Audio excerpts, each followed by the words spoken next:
Dalamnya lautan bisa dikatakan penuh dengan misteri. Bahkan konon manusia berhasil menjelajahi sudut bulan tetapi tidak dengan lautan. Semakin dalam lautan, semakin sedikit terpapar cahaya matahari. Dulu sedikitnya cahaya matahari berarti tidak ada kehidupan. Namun ditemukan sejumlah hewan yang tinggal di laut dalam. Seberapa dalam lautan dan apakah ada manusia yang bisa menyelaminya? Simak penjelasan selengkapnya berikut.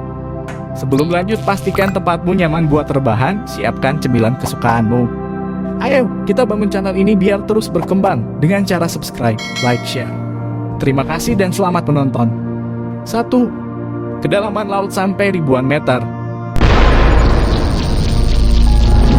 Istilah laut dalam digunakan untuk menggambarkan laut yang dalamnya di atas 1.900 meter. Kedalaman rata-rata laut dalam sekitar 3,7 km.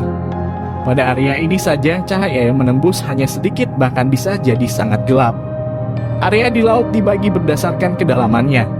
Terdapat 5 zona laut, yaitu epipelagik, masih terpapar sinar matahari, bagian permukaan laut sampai laut sedalam 200 meter, dan mesopelagik, terpapar sinar matahari seperti senja, kedalaman 200 meter sampai 1000 meter.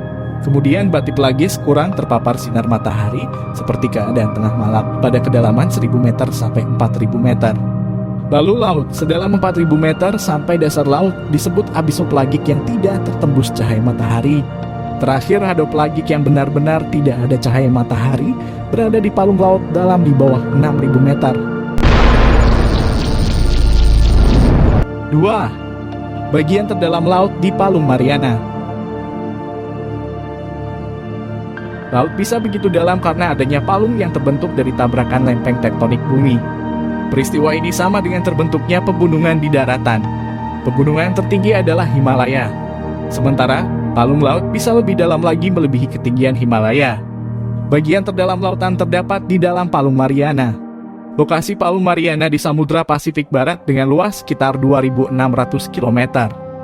Titik paling dalam di Palung Mariana bernama Challenger Deep, letaknya kira-kira 320 km dari Pulau Guam, Amerika Serikat. Kedalaman Challenger Deep adalah 10,9 km di bawah permukaan laut. Sebagai gambaran, Gunung Everest saja tingginya mencapai 8,8 km di atas permukaan laut. 3. Seberapa dalam manusia bisa menyelam di laut? Semakin dalam lautan, semakin besar pula tekanannya. Seperti di Challenger Deep, tekanannya setara dengan 100 gajah yang menimpa kepala. Tekanan sangat tinggi ini membuat protein dalam tubuh tidak ada yang berfungsi dengan benar. Bahkan ada batas kedalaman laut yang dapat dijelajahi oleh penyelam scuba resmi, yaitu hingga 100 meter saja. Pembatasan tersebut demi keselamatan karena jika menyelam terlalu dalam, badan akan mengalami dekompresi yang dapat menyebabkan kematian. Sejumlah penjelajah lautan berhasil menyelami Palung Mariana. Paling baru adalah Viktor Veschovov, seorang pensiunan perwira angkatan laut sekaligus penjelajah lautan, yang berhasil menyelam ke Challenger Deep sebanyak 4 kali. Viktor merupakan satu-satunya orang yang menyelam ke dalam Challenger Deep lebih dari 1 kali.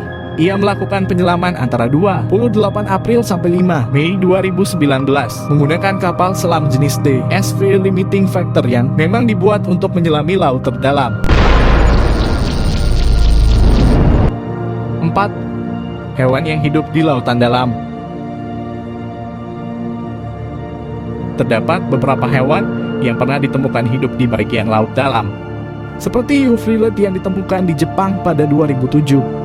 Bentuk hiu tersebut memanjang dengan insang menonjol, panjangnya sekitar 1,6 meter. Hiu frilled hidup di laut sedalam 5.000 meter. Ada juga ikan fangtolk yang tinggal di 2.000 sampai 5.000 meter di bawah permukaan laut. Gigi ikan tersebut panjang, tajam, dan memenuhi mulut mereka.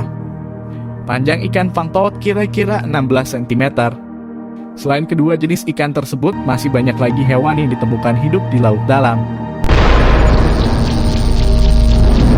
Kedalaman Palung Mariana diukur dengan sinar sonar yang modern. Namun, bisa saja dalamnya Palung Mariana melebihi ukuran yang telah ditemukan peneliti. Bagaimana menurut kalian, apakah lautan masih bisa lebih dalam lagi?